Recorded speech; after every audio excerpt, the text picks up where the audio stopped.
November 28వ తేదీన నెల్లూరులో గంజాయి మాఫియా కసాయి కత్తులకు బలైపోయిన పెంచలైకి జోహార్లు అర్పిస్తూ ఉన్నాం.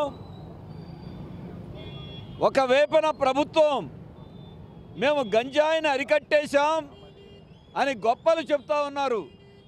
కానీ నెల్లూరులో 34 సంవత్సరాల యువకుడు, సిపిఎం కార్యకర్త, ప్రజా కళాకారుడు చిన్న వయసులోనే వాళ్ళ పిల్లల ముందే కత్తులతో నరికి చంపేశారు. ఏమిటి నేరం? ఆ పేటలో గంజాయి అమ్మనివ్వవద్దు, యువతని బలి చేయొద్దు అని ప్రజలని చైతన్యవంతులు చేసినందుకు ఆ ముఠా మాఫియా వాళ్ళ పిల్లల ముందే నరికి చంపేశారు. ఇంత దారుణం చేస్తూ ఉంటే ఏం చేస్తూ ఉంది ప్రభుత్వం కానీ పోలీసు వ్యవస్థ కానీ? పైపెచ్చు ఒక్కరోజు కాదు, సంవత్సరాల నుండి నెల్లూరులో ఏ ప్రభుత్వం ఉన్నా వాళ్ళు చెలరేగిపోతూ ఉంటే ఇవాళ అందరూ ఖండించవచ్చు, మంచిదే. కానీ ఈరోజున్న తెలుగుదేశం కూటమి ప్రభుత్వమైనా, గతంలో ఉన్న వైసీపీ అయినా, ఆ నాయకుల అండతో ఈ గంజాయి ముఠాలు చెలరేగిపోయినాయి. వాళ్ళని పెంచి పోషించారు. ఇవాళ బాధ్యత వహించాల్సింది వాళ్ళు. ప్రభుత్వం, పోలీసు వ్యవస్థ అరికట్టాల్సింది పోయి ఈ పెంచలయ్య లాంటి వాళ్ళు యువకులు ముందుకొచ్చి ప్రజలను చైతన్యవంతులు చేస్తూ ఉంటే వాళ్ళకి రక్షణ కల్పించలేకపోతా ఉంది ప్రభుత్వం. ఇంతకంటే సిగ్గుచేటు ఏముంది?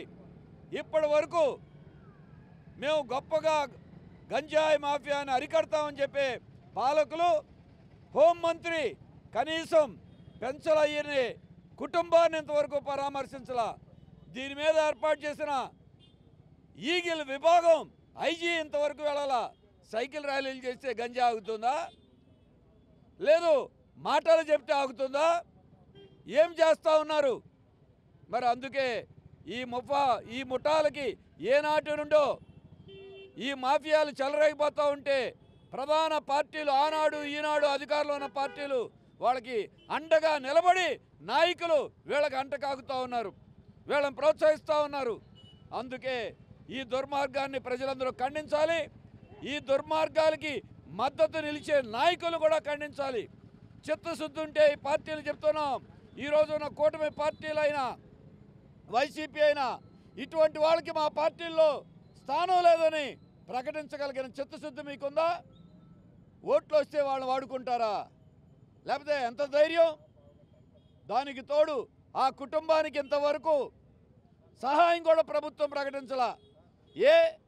మీకు ఇష్టమైతే చనిపోయిన వాళ్ళకి లక్షలు ఇస్తారా? అందుకే గంజాయి ముఠా, డ్రగ్స్ మాఫియాకి బలైపోతున్నారు యువత, విద్యార్థులు. స్కూలు పిల్లలు మొదలుకొని యూనివర్సిటీ స్థాయి వరకు కూడా మొత్తం యువత నిర్వీర్యం అయిపోతూ ఉంటే పోరాడే వాళ్ళకి అండగా నిలవాల్సింది వాళ్ళ ప్రాణాలకే రక్షణ లేకపోతే మరి రాష్ట్రంలో ప్రభుత్వం ఏం చేస్తోంది? ముఖ్యమంత్రి గారు ఒక ప్రకటన చేయలా, వెళ్ళకపోయారు. పార్టీల మధ్య వాళ్ళు విమర్శలు చేసుకోవడం తప్ప కనీసం ప్రభుత్వ బాధ్యత మీద ముఖ్యమంత్రి గారు స్పందించాలి. ఆ కుటుంబానికి 50 లక్షల రూపాయలు పరిహారంతో పాటుగా, భూమితో పాటుగా వాళ్ళకి ఉద్యోగం ఇచ్చి పిల్లల చదువుని చేయాలి. దాంతోపాటు అక్కడ నెల్లూరులోనే కాదు, రాష్ట్రమంతా చెలరేగిపోతున్నారు. విజయవాడలో బ్లేడ్ బ్యాచ్లు, గంజాయి మాఫియాలు చెలరేగిపోతున్నట్టుగా రోజు మీడియాలో వార్తలు వస్తున్నాయి. అయినా ఎక్కడ చర్యలు ఎక్కడున్నాయి? అటు నకిలీ మద్యంలో వీళ్ళే ఉంటారు, పార్టీల, అధికార పార్టీల నాయకులు. అలాగే ఈ గంజాయి మాఫియాలోనూ వాళ్ళే ఉంటున్నారు. ఎక్కడ మీ అండ లేకుండా రాష్ట్రంలో ప్రభుత్వాలు అండ లేకుండా సాగుతాయా?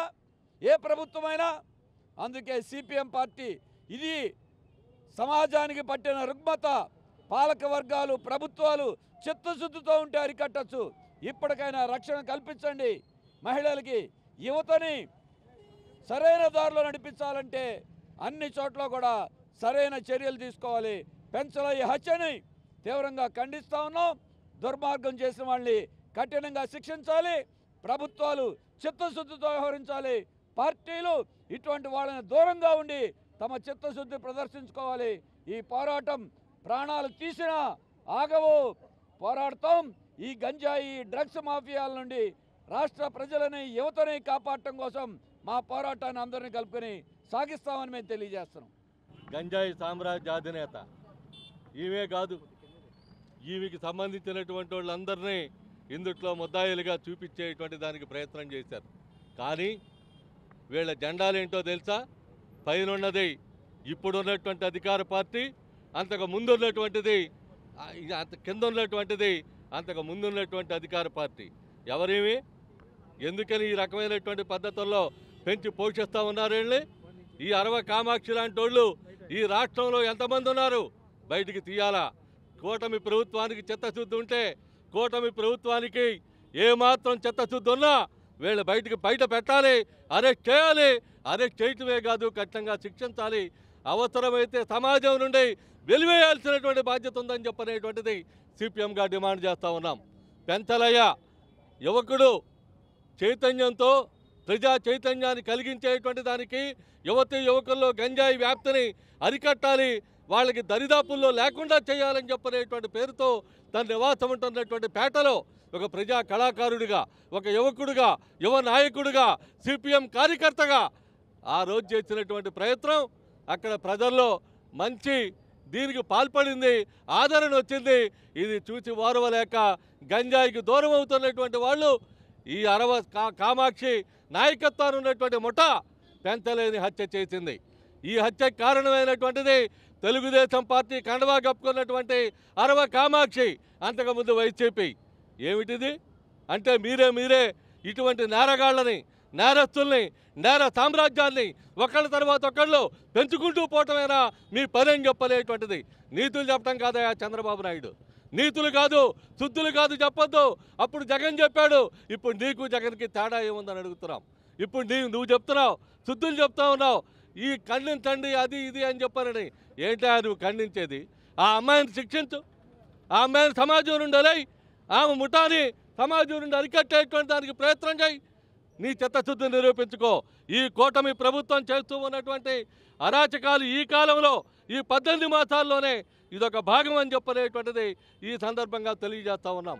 అందుకని ఎప్పటికైనా ఖచ్చితంగా ఈ రకమైనటువంటి నేరగాళ్ళని, నేరస్తుల్ని, ఈ ముఠాని ఒక విజయవాడలోనే బ్లేడ్ బ్యాచ్ ఉంది.